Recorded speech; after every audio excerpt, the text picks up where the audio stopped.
All right, comrades, we're on our continued journey through the lands of Atlantis by Cryo, which is an adventure game maker from like the mid 90s to like somewhere in the 2000s. I don't remember when they. Maybe they're still making games. I don't know. I haven't seen anything in a while. But Atlantis 3, Beyond Atlantis 2. I saw that as like a header somewhere. No, I think it's called The New World is the official subtitle. It didn't say it in like the GOG release that I have. But yeah, it's there. So the game starts off, and immediately it's janky as shit because whatever the version with Windows 11 bullshit kind of situation, if you leave the subtitles on, anytime someone talks, the game will like completely jank out. So you'll hear the sound, but the movie that's supposed to be playing will not play. So, and the stupid thing is, you can change the settings, but then every time you start like a game or load your game, every time you turn the game off and then back on, all the settings reset. So even if you go, like I'm in my save, and I change the settings so that it's a bigger resolution, and I get rid of the subtitles. If I go back in without changing the settings again, and I hit like another movie, the subtitles will automatically play. Like, what kind of bullshit bad programming is this fucking thing? The other weird thing is, and I was having this problem with Atlantis 1 when I'm trying to record it in OBS. Like I recorded 2 of these videos. Because I'm breaking the videos up per chapter, so it's easier for me to kind of track what to put where for like the corresponding video. When in Atlantis 1, I was having a huge problem because it would just play in like this tiny square in the top left corner of the screen. So with OBS, when I'm trying to like record the screen, for whatever reason, it would just record like black and then this like tiny little square up top, and it was like super annoying. And eventually I figured that out. I think I even had to like use a patch, like someone made like a high-res repatch for it to make it work. So, but Atlantis 2, no problems. It would just, like, I'd hit record on OBS, and then I'd get into Atlantis 2, and it would just record everything, like exactly what I'm seeing. And then with Atlantis 3, it did that for 2 of the videos, and then when I go for, like, the 3rd chapter, for some insane fucking reason, it did the same thing with, like, the corner thing, so then I had to, like, go into, like, fucking video editor. I had to go into, I use, what do I use? Shortcut. I use Shortcut, which is 1,000 times better than Adobe Pro, which I have also used in the past. The Shortcut is so much fucking better in every possible way. First of all, it lets you edit MKV videos, so right there, it's hands down the best. It's 1,000 times better. It doesn't spy on you like fucking Adobe and keep trying to like update and install things and like track what you're doing. Fuck Adobe. Don't ever use Adobe products. GIMP is better than Photoshop. This is better than Premiere Pro. There's no reason to use anything Adobe ever again. Like, they really fucked the pooch as far as I'm concerned. Anyway, long tangent aside, this game plays just like the other ones. The videos, it's like the quality just continues to improve. You still get kind of like funny faces sometimes, but then you get some like real good faces. And then the voice acting has gotten better. The puzzles are gotten more bullshit, so I guess everything increases, not just the good stuff.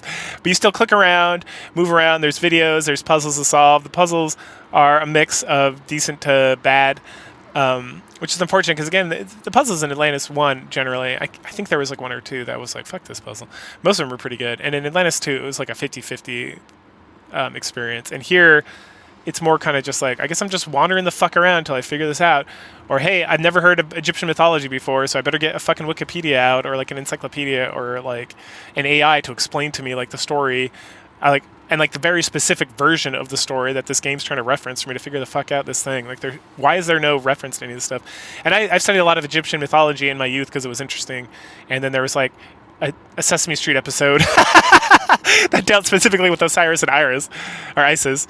So like their whole thing with like measuring the feather against someone's soul, I was like, I know exactly what this game's trying to get me to do. So that was interesting. That comes up later. But so we start off in 2018, the future of 2018, because this game came out in like 2000 or 2001. So it's like 17 years in the future. Everything will be different when things are almost exactly the same, except now everyone has cell phones. And advanced search algorithms, which is what people call AI for the most part. Okay. So he finds this crystal skull buried in a rock, and he's like, aha! And then 2 years later, this woman is traveling in this like oddly futuristic-looking vehicle in the desert, which crashes. And then she's rescued by this Bedouin guy, and they have a conversation about how there's these bandits in a well and how he's trying to take care of that and how they got to look out for each other, which is, kind of odd. And then he like runs off, and then you like chase after him. And then you find the bandits with the well, and they're like, get the fuck out of here. And then you get attacked by bandits when you're like searching around some more. But then this other Bedouin guy, which I don't think is the same guy as the first, he kills that guy, and he's like, you better watch your fucking back, and then he nopes out, which leaves the main character, which I don't think I ever caught a name. She said it at the very beginning, but I don't know what it is. Yeah, it's a woman this time, who has like ugly face. Yeah, I don't know, just kind of flat ugly face, but whatever. So eventually we wander around and find a cave with some like technology stuff, and then in our inventory at the start of the game we have like a top that we have to construct. So we construct it here, and there's a puzzle where we have to have the top like create 5 stars without taking the other stars away. And so it's like right foot, left hand, right hand, left foot, head or something. I can't remember what I did. You can just kind of like figure it out as you go. It's really not that difficult of a puzzle. And that opens up a portal that leads us to like an Egypt area. And like we're not in Egypt. We're in like Hordu, something like that. But in this puzzle, or in this chamber, there's a sarcophagus, and then there's some stuff on the walls. So we look at one of the walls, and it gives us a hint of how to solve the puzzle on the other wall, which is like left, right, left, right, something like that. So then we go to the other puzzle, and that's what we do. We just click on the left side, left side, right side. I can't remember if that's what it is, but it was pretty straightforward. And then opens the sarcophagus, and inside the sarcophagus is a mummy who calls himself a psychopump because he's there to pump us up. And he gives us a box with a silver scarab that looks kind of sickly in it. And he says, we're going to do that later. And then he claims that this whole thing is like an illusion or a dream of some sort. And then he says a bunch of random cryptic bullshit. So again, with the crones, it's just like, all right, bro, whatever. Then we have to essentially randomly find this wooden bird because it's the only way to get out of this like pyramid we're trapped in. And it's literally like it's behind a column on like the bottom part.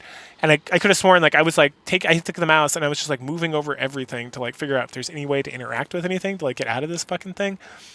And I went over this spot like a couple different times before it like appeared. And like, so I don't know if I triggered something or what, but eventually I pick up this wooden bird. The guy's like, oh, we can use the wooden bird to get out of here. And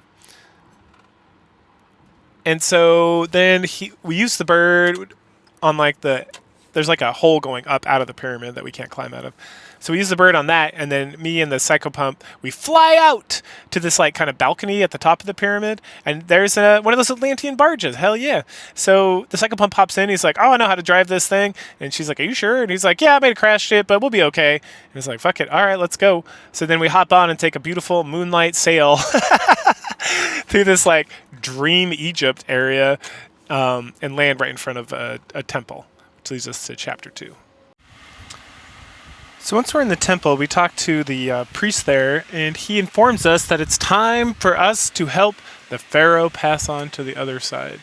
And for this chapter, I hope you're aware of Egypt mythology on some level, because if you're not, you better dig up that old encyclopedia, because here we go. So we have a map of like there's this main temple, and there's like a couple islands and like a beach, and then this other like cavern that we can go to. So the first thing we do is we head on over to one of the islands, and we bump into Isis. Oh, Isis. Remember Isis, right? She's the husband of Osiris. Osiris is like the representative of the pharaoh. Like the pharaohs are technically Osiris at a certain period in certain mythologies. There's a lot of not contradicting information, but Egypt had a long history, and their mythology that we like, play with, like Osiris, Isis, Ra, Horus, Seth, all this stuff.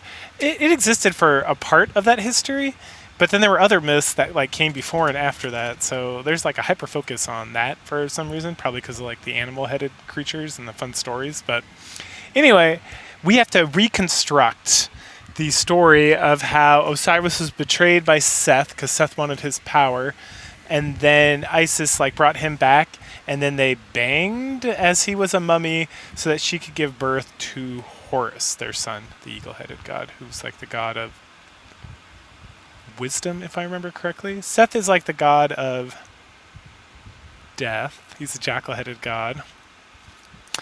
And then Osiris... No. Osiris is the god of death. What is Seth? He's the god of, like, being fucked up or something. Tricksters or whatever. And then Isis is, like, the goddess of life or something. I don't remember exactly. Anyway, but so the story goes that Seth was jealous of he was jealous of his brother, Osiris. So, like, Osiris and Isis were throwing like a party or something. Seth came out with like a sarcophagus and was like, "I bet none of you would be cool to go hide in here." And everyone was like, "Nah." And then Osiris is like, "I'll do it." So he climbs in the sarcophagus, and before he can escape, a couple guys like throw him into the river. And then Seth goes and like tracks him down and like cuts him up into a bunch of pieces. And then Isis finds those pieces. I'm trying to remember. This is like one version of this story. And then she like puts it back together by mummifying him, which is why we have mummies and stuff. And then once he's like re-mummified, he's like reborn or whatever. And then they fuck. And then that creates Horus. And then Horus gains all the power and knowledge from his father, Osiris, and becomes whatever he becomes. So we have, what was it? It was like 10 plates. And we have 10 picture plates and 10 word plates. And we have to put both the plates in order so that it tells this story. And again, if you're not familiar with Egyptian mythology, well, you can go fuck yourself. So, by the way, we're not just like wandering to these areas. Like every time we need to go somewhere, there's our homie, the psycho pump, who will fly us around on our little Atlantean ship. All right. So once we do that, we get a talisman from Isis. We then take that talisman to the beach, where we find a boy trying to fish, and he can't find fish, and he's the curse or something. He's very upset. So we're like, hey, use this talisman. So he uses that talisman, and he catches fish. And he's like, look what else I caught. And you get a giant scale. Like, it's humongous. Like, half the size of a human being. So we just put that in our little pocket. And then also, he's like, oh, also, I made this earlier today for funsies. Or he found it. Which is like a stone... what do you call it? A stone bust, but not the full bust, just like the flattened bust, like just the face, and it's made of stone. It looks very like Egyptian, if you will. So then we take that to the other island, and on that island there's a case, and we use the stone face on that to open the case, and then inside are a bunch of feathers, and we're like, oh, feathers, that's right. I watched Sesame Street when I was a kid. And they had a movie that took place in a museum where there was a boy trying to get to heaven or wherever, the afterlife, but he like lost his heart, and the heart has to be lighter than a feather. So we're doing the same gist there, where we got to find the heaviest feather so that when it's weighed against the pharaoh's like soul or heart, it's heavier, so that we know that his soul is good, so that he can be reborn and resurrected as like a bird of some sort. So then we take all the feathers, and there's a lot of them, and then we just weigh them against each other. This is a pattern for puzzles in this game, is this kind of like trial and error thing, which is, it's all right. It's not very interesting, because you can just like, you essentially just like keep trying things until something works. And generally the puzzles in this game are the weakest out of the trilogy thus far. There's 2 more games. I looked it up.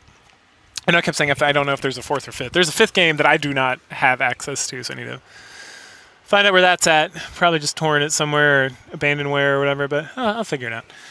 Anyway, so once we brute force our way into discover it, we just measure. It's not even brute forcing. This is the puzzle. The puzzle is put 2 feathers on there, take the light one off, take the light one off, take the light one off, until you've gone through all your feathers and you have the heaviest one. Then you put all the feathers, put the heavy one back in the box so you don't have them in your inventory. Oh, and you measure them by hanging this giant scale on the wall.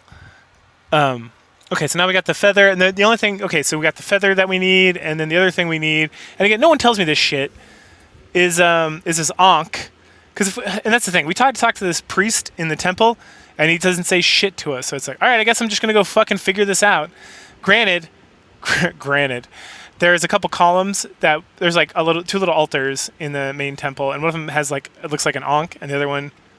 It doesn't really have anything. You just have to figure... You're like, oh, a feather. I guess this is what I'm supposed to take back. Thank goodness guides exist, and people have like wasted their time trying to figure out this stuff, so I don't have to waste my time doing this bullshit.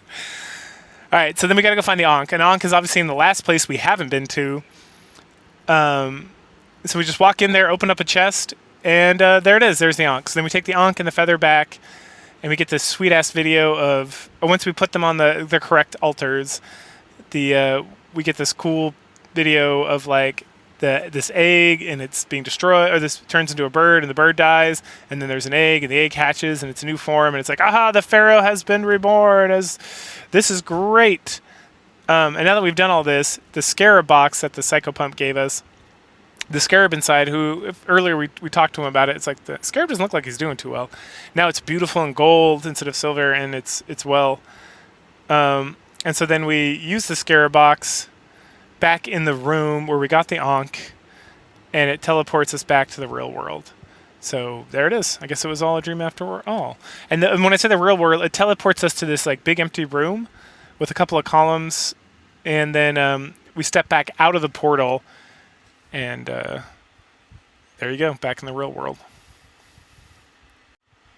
So now that we're back in the real world, we immediately get accosted by that asshole who stole the crystal skull in the very beginning, or like who dug up the crystal skull in the beginning video.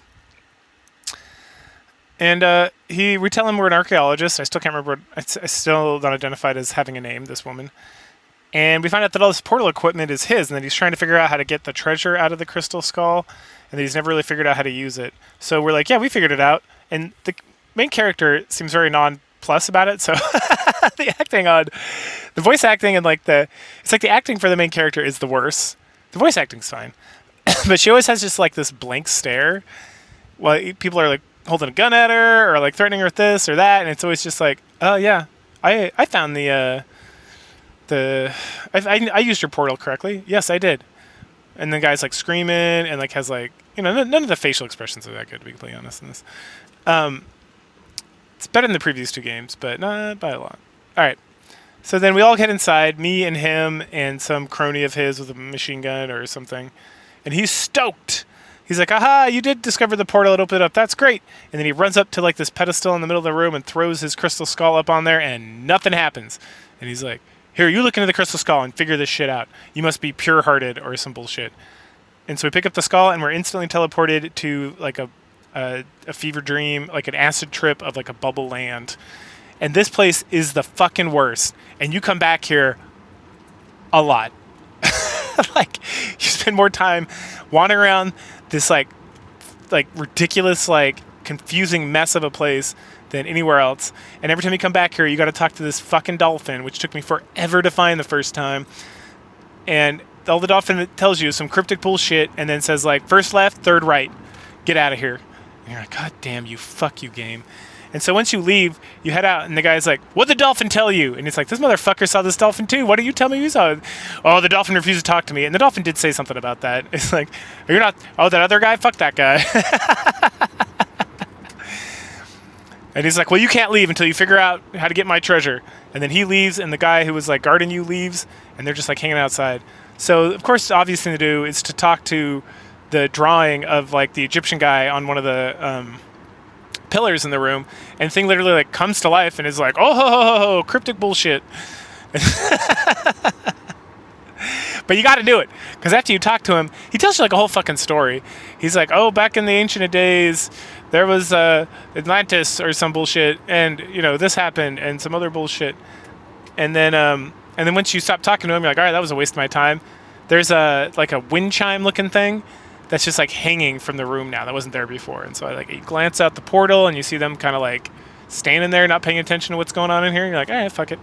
So you go up and you click on the wind chime, and it drops this like strange device, which lets you teleport to different eras. And so that leads us into the first place. So this first place is like a Paleolithic, Neanderthal, I don't know, Paleolithic, I'm using words I don't quite understand exactly what they mean. It's like some caveman kind of shit. So there's the girl, and she's taken possession, I'm assuming, of another woman. And then there's like her husband, boyfriend, mate, and they're hunting woolly mammoths for some reason. And so the guy throws a spear at the woolly mammoth, and then the mammoth is like, fuck you! It starts chasing them, and then you both like run as fast as you can. And it's all wintry and snowy, and you're wearing all these animal skins and stuff. And so you run back into this cave and hide, and the woolly mammoth is standing outside there being pissed off that he can't come in and like gore both of you. So all right, next first step is going to turn around and just walk further into the cave so that we can fall to our death. Yes. And that's not like you fall to your death and then restart. Nope, you fall to your death, and then some mystic bullshit happens, and you're now like a phantom creature who still can affect like the physical world, I guess, or whatever. So we head down this tunnel, and at the end of the tunnel, there's like this fire pit, and we just so happen to have like a stick in our inventory. So I use the stick on the wood in the pile with like rocks surrounding it, like an obvious fire pit, and boom, fire! Heck yeah, we did it. And we hear some wolves howling. I thought it was dogs at first, but it's wolves. And then now there's shadows of wolves, and they're all different colors. So like red wolf, and then white wolf, and then black wolf, and then other black wolf, and then like less black wolf. Anyway, the goal of this section is obviously to help the white wolf defeat all his black brethren. Read into it what you will. So we pit the wolves against each other one at a time until they all kill each other off, and then eventually the white wolf wins. And then it comes to life. It's no longer like a shadow, and it jumps through the wall. And so obviously, what we need to do is also jump through the wall. So we jump through the wall, and we end up in this much more pretty place. It's like summertime. There's a couple islands. There's this crazy looking like spaceship thing dangling from the sky that is probably where we need to go. And we can see like a saber-toothed tiger in the distance, and it's grassy, and everything's surrounded by water.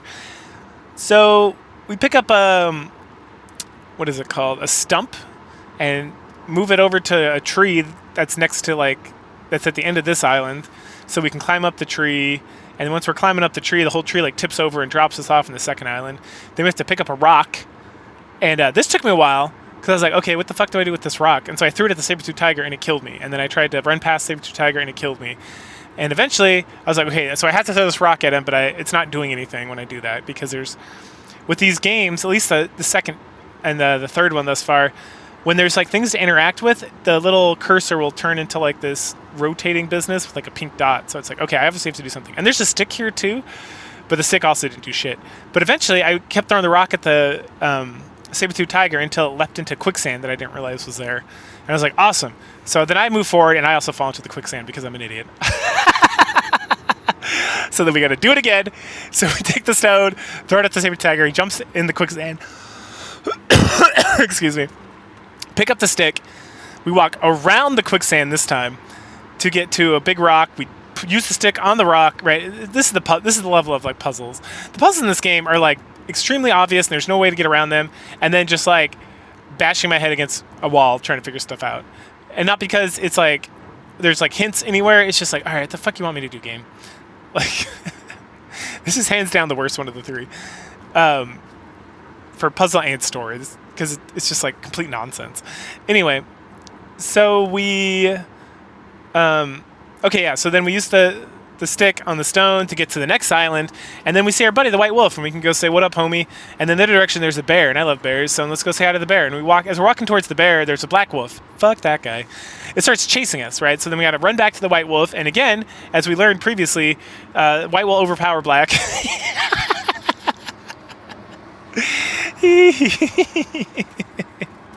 And win, because white is good and black is bad. Jesus. All right, anyway. So now we can go say hi to our bear friend, but we cannot, because there's no interaction with the bear. It's just fucking around chilling, which is fine, I guess. We find a pole where the black bear was, it just said nothing has names. It's just like a long pole, and I'm like, what am I supposed to do with this shit? So to get to the other island, we have to pole vault. So you just have to find a place in the dirt and use it there, and then you pole vault over to that island. And then at the end of this island, there's a log you push into the water, and then you ride it over to like this circling hill area, and that takes you all the way up into the spaceship. And once we're in the spaceship, we see the crystal skull, and we see a spear thrower. I'm trying to remember what they were called. I guess in like caveman days they weren't called anything, but it's like in Atlantis or something in like Mesoamerica back in the day. Anyway, so we pick up the spear chucker, and then we grab the crystal skull, and the crystal skull takes us back to Bubble Land, so we can talk to the dolphin again, so we can get like 2 more directions, which is like, I don't fucking remember. It's like left 3, left 4, or left 4, left 3, something like that. And then we head back out.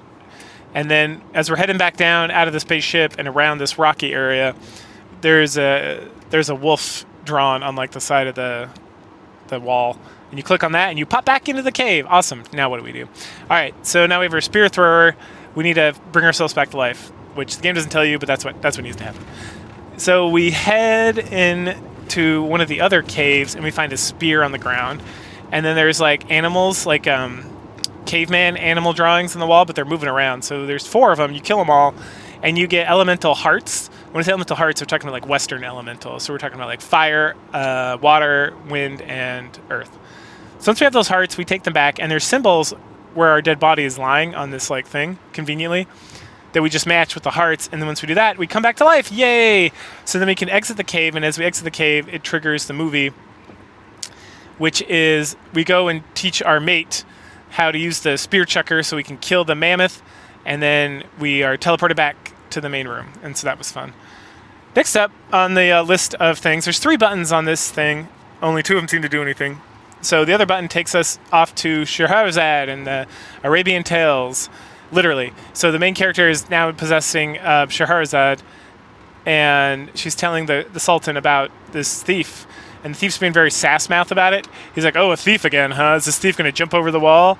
And she's like, no, he's going to hide in a jar. Oh, a jar? Really? That's interesting. Like a real asshole. Anyway, so we start telling the story of the thief, and then we take control of the thief, and that's like a totally different model, and he is hideous to behold. Not going to lie. And so his deal is there's a cat crying, and you hear like a guard. And so we open up one of the other jars, and there's fish in there, so the cat gets that and shuts the fuck up. So we can hop out and then find a stone, so we can use the stone to distract the guards. So we can grab a ladder and then go up to the 2nd floor by this balcony. And then once we're up there, we take a step forward and we like make noise or something, because then the guard's like, hey, there's something up there. I'm going to go check it out. And you're like, fuck.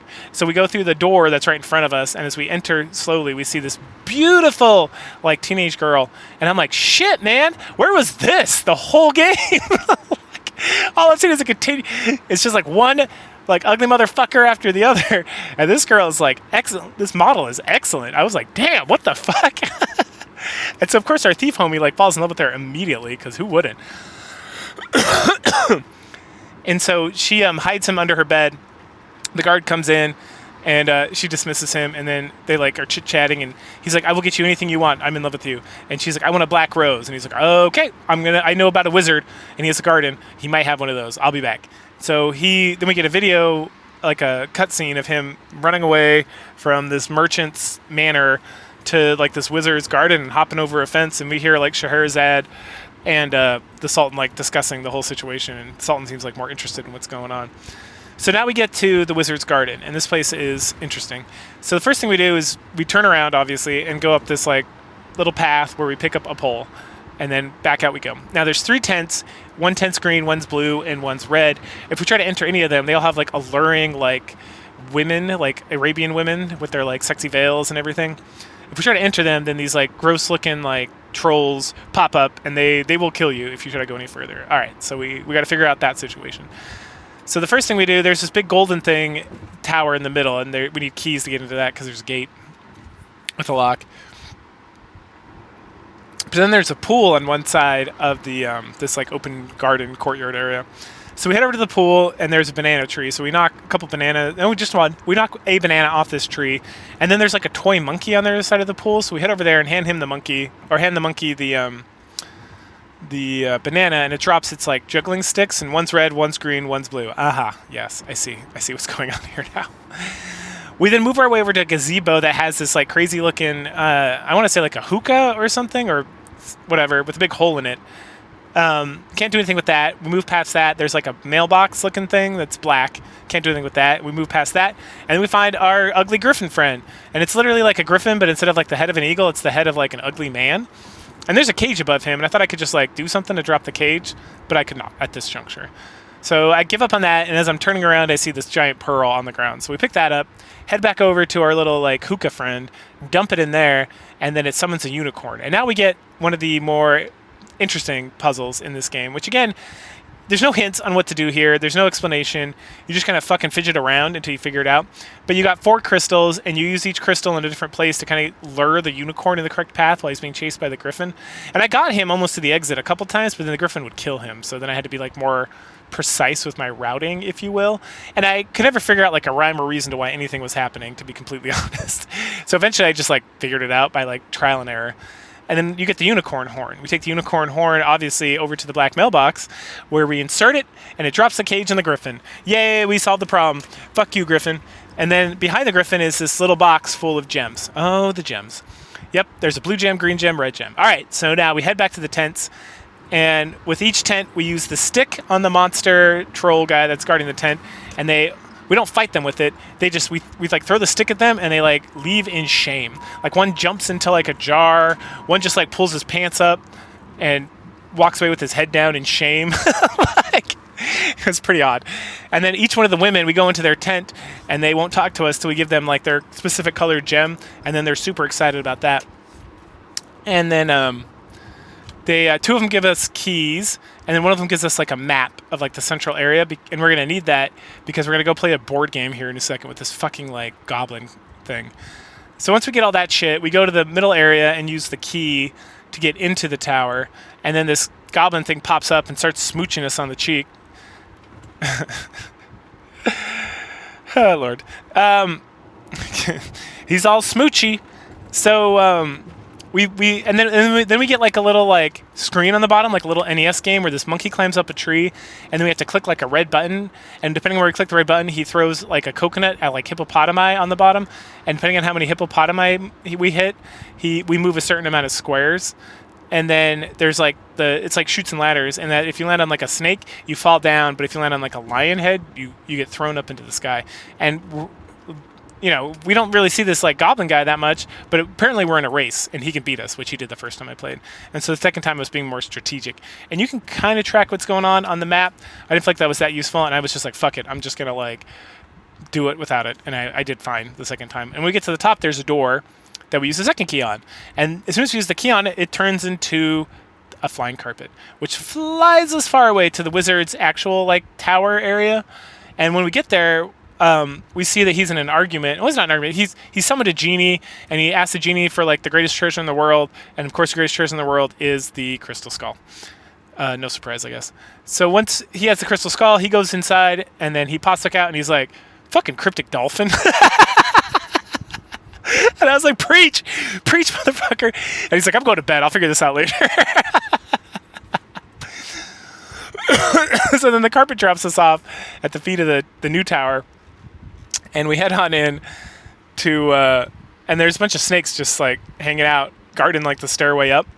So when we try to go past them, they teleport us, literally, Scheherazade, the main character as Scheherazade tells the Sultan, we get teleported off into like a faraway part of the universe where we're stuck in like this room and we can never leave, and super sadapotamus and all that. All right, so to get out of here, there's 4 constellations in like the windows that we gotta create on this like constellation chart on the ground, and there's also like a tapestry with like a snake constellation. And again, this is kind of like a trial and error. I just kind of like glanced around and was like, all right, this looks like this might fit here, and then I do it, and then if you get it right, then it stays like permanently. And eventually, when you get all the constellations down on the ground, it didn't take that long. This actually wasn't that bad. It's a lot about just kind of observing and trying to like in your head match before you start just clicking a bunch of stars. And then at one point I was just clicking stars, and it worked for one of them because I was like, I don't know, this seems kind of right, but it's kind of janky looking. And eventually you get to like one star that's not clicked, and then once you get that star, you got to like lead it back to the mouth of the snake, which is kind of obviously told by the tapestry, which has like a big orange star there. So when you do that, you teleport back to the tower, and now the snakes are gone, and you can head up to the second floor where the wizard's like sleeping. So we're trying to find some shit like the genie, obviously, and then the crystal skull, because I know that's what I'm supposed to find, not because this thief has any interest in it. But we go to the cabinet or his dresser or whatever, and they got these like triangles facing different directions, and then some of the triangles have like squares around them. So we got to open all the ones with squares, and once we do that, we can pull out all these like pieces of cloth, and then the dresser like turns around and we get like another puzzle. So we got to use like the pieces of cloth together to kind of figure out the answer to this puzzle. I had a guide, so I was like, fuck that. I'm just, just going to use that fucking stupid-ass game. So once we do that, it opens up, and we pick up like a piece of cloth. It literally has like the lamp and then a piece of cloth. And then you take the piece of cloth and use it on the lamp to summon the genie. It's like, why the fuck don't I just rub the lamp? We're almost at the end of the game, and I'm like, God, what is this over? Like the fuck with this game, man. Like some of this shit. This game is so short. Like this makes the second game look extremely long. Like I thought the second game was short, especially compared to the first game, but this one is like I was just rushing through it. And it's not like the second game where like the guide I was following was like skipping whole parts of the game to make it go faster. This is like I'm doing like just about everything. Like if you can figure out the puzzles quick, this game will take you like 3 hours maybe. Very short. Anyway, so the genie's like, "What do you want?" And I'm like, "I want a black rose." And he's like, "Done. Here you go." And then he nopes out. And then there's a crystal skull. So I'm like, "Fuck it, I'm gonna take this too." So we pick it up, and obviously we go back into the crystal skull land. Oh, Jesus Christ. Find the dolphin. The dolphin tells us, "Oh, thief boy, you need to take this crystal skull and just sell it, and that'll make you rich and have a happy life, and then it will be out in the world, and then someday in the future someone will find it." And then dolphin looks up at the screen and is like, "You who will get this in the future, it's like right 1, left 4 or left 6 or something." And then we get shunted back, and we get the rest of the tale. So the thief boy, he goes back, he leaves the black rose with the merchant girl, and then he goes and sells the crystal skull, and he buys some camels, and he becomes like a very wealthy merchant. And then he comes back and marries like the merchant's daughter and lives happily ever after, having many children. And the Sultan's like very pleased with this story, and he's like, "But what about the crystal skull?" And then you, as the main character, who are pretending to be Scheherazade in this like fever dream of game, are like, "Oh, that story's not complete yet, but I will tell you someday when it is." And then we pop back out into the regular world, and the asshole's there, and he's like, "Did you find it yet? Did you figure it out?" And you're like, "No, I'm still trying to figure it out, bro. Chill the fuck out." And he's like, "You need to figure this out." And you're like, "Look, go into the skull, and you want to do," and then the girl starts repeating like left 1, right 7, whatever and he's like, No, you're the pure heart one. You go in there." I'm like, "Fine, fuck you." And then I go in there, and I have to wander around, find this fucking dolphin again. God, fucking dolphin.